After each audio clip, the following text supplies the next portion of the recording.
this video we are going to be reviewing sections 4.6 to 4.8. And one quick note here, you might want to jot down the quad formula if you don't have it memorized or written down already. You're going to be using it definitely for this review. All right, another big summary of this you might want to have written down or have a reference for when you're solving an x squared. These are our different methods. And actually, this is the order I would go in. Is if I can do algebra steps, which again, that works when there's no x part. If you have just x squared, then I would use my algebra steps. Factoring, if it looks like it's easy to factor, I would definitely do it. But the downside again to factoring is it only sometimes works. Graph method is Mr. Westphal's personal favorite method. Only flaw is it only gets real answers. And so if that fails, then our final last straw is a quadratic formula, and that will work for both real and imaginary solutions. So this is the order I would go with when I'm working through solving. Okay, here's your first one to try. Right, if you thought you were just going to sit back and watch this video, wrong. Right, that's not going to help you. So try this question in your notes. Here's your guide, and then on pause when you are done. Okay, so algebra steps is out because it has both x squared and x in it. Factoring, we could do the long factor method. We could try it quick. I have to do this to get -8, 2 times -4. We need to make it add up to +1.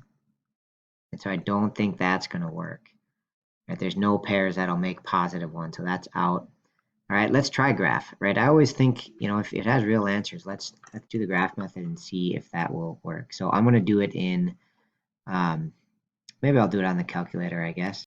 Okay, so I'm going to go into y equals, clear out anything that might be in there, 2x variable little hat to square it. You can also use the little square key over here, plus x, and then -4, I believe, is the last number. Okay, so I'm going to hit graph and see if I can see points where it crosses. And oh, it looks like it does have 2 real answers. Okay, and so you could kind of guesstimate them, right? This is about like 1.2, and this is like -1.7 or something. But if you want to find the actual ones, remember the process is you got to go to this calc menu. I'm going to go second in calc, and I'm trying to find when it's 0.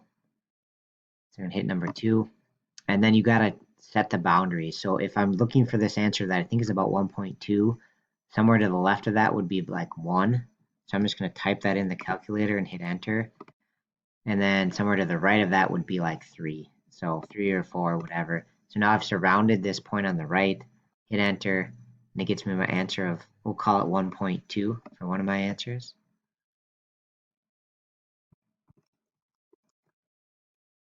Okay, and then we'll find the other one, same process. So I do second, calc, 0, and then I got to set boundaries for this point. So somewhere to the left would be like -3. Somewhere to the right of it would be -1 or 0 or something like that. I'm just going to hit 0. Now I've got it surrounded, hit enter, and it looks like it's about -1.7. So my other answer is -1.7. Sorry, go back to my calculator. So there it is. Yeah. Okay, so that one graph method worked out pretty good for us. All right, find all the real or imaginary, use any method. And I'll put what I would do for steps again. Pause the video, give it a shot. Okay. Algebra steps is out because there's x squared and x. Factor, let's see. We'd have to get 12 to this side. So let's subtract 12. And 3 times -12 would be -36. And I'd have to make it add up to -8. So I need 1 negative, 1 positive. Like 1 and 36, 2 and 18, 3 and 12. That's pretty close, but not quite right. 4 and 9. So it doesn't look like it's going to factor again. Okay, so I'll go back to my graph method, type it in quick. So I've got it typed in my y equals screen. I'm going to hit graph. All right, and the answers looks like they showed up again. Okay, so we can avoid quad formula here. just do that second calculate thing. Just to save time, I'm just going to estimate them here. I'm guessing -1, and we'll call it about 3.8. So it looked like our graph method worked there. X equals -1 and X equals positive 3.8. Quad formula also would have worked there if you'd went that route.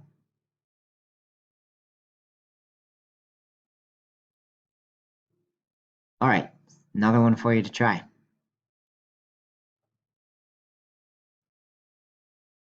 All right, so we're going to bring over the 8x. So minus 8x minus 4.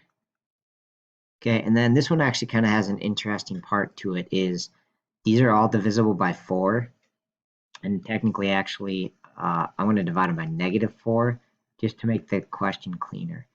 So the point is, if I divide by -4, I get x squared positive 2x and plus 1.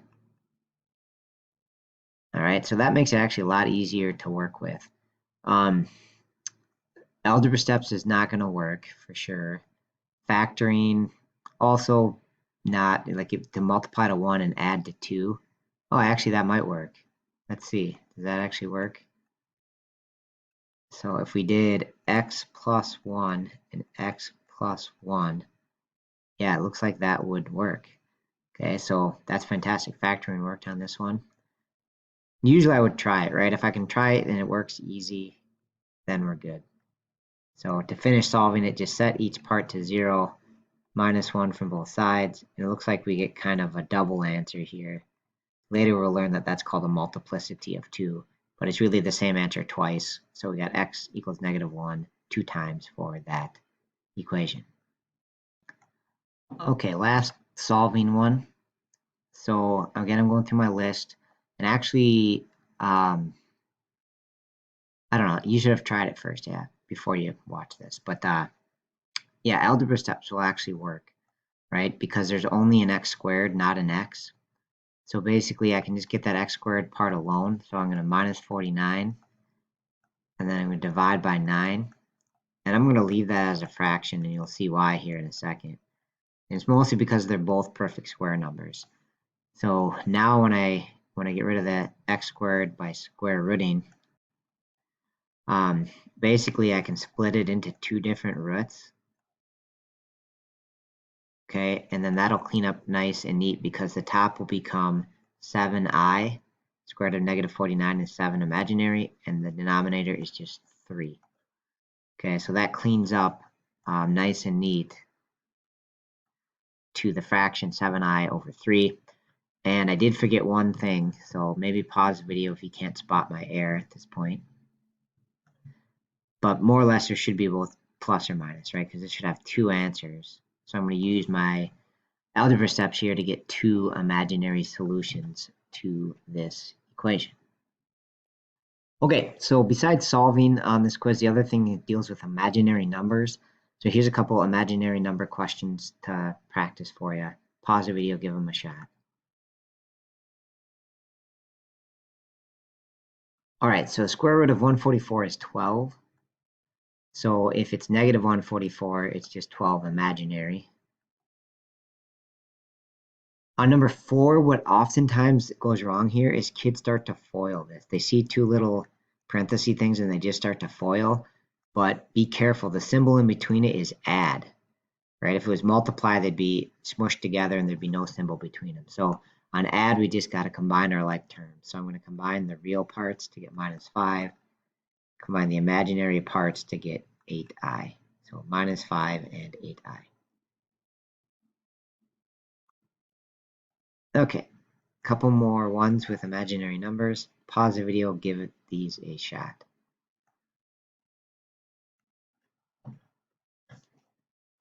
All right, I'm just going to multiply these together. So I'm going to do 6 times -1. 6 times 6i would be 36i. -4i times -1 would be +4i. Okay, and then -4i times 6i is going to be -24i squared. Okay, and then just clean this up. So these in the middle combine to be 40i. And then this is going to become a plus 24 because it's negative 24 times negative 1. Remember, I squared is negative 1. So multiply those to get 24, and now just combine your like terms. Negative 6 and 24 is 18. That's 18 plus 40i. Okay, so on a division one, we don't really divide it all. It's kind of weird, but you're just going to simplify. So more or less, I've got to get rid of I in the denominator. And so sometimes you multiply by the conjugate or whatever, but if it's just a single term like this, just take it times I. Okay, and the reason why that's useful is we'll get 6i squared in the denominator, which just becomes negative 6. So basically, I squared is negative 1, and boom, now it no longer has I in the denominator. Okay, and for the numerator, let's distribute this. So I would have 2 times I minus 5i squared. And then, again, I squared is negative 1, so I'm going to have 2i plus 5 when I do negative 5 times negative 1 for I. Okay, and then nothing divides all of these equally, so we'll just leave it as a fraction as shown there. Okay, that's it for our review. Thanks for watching.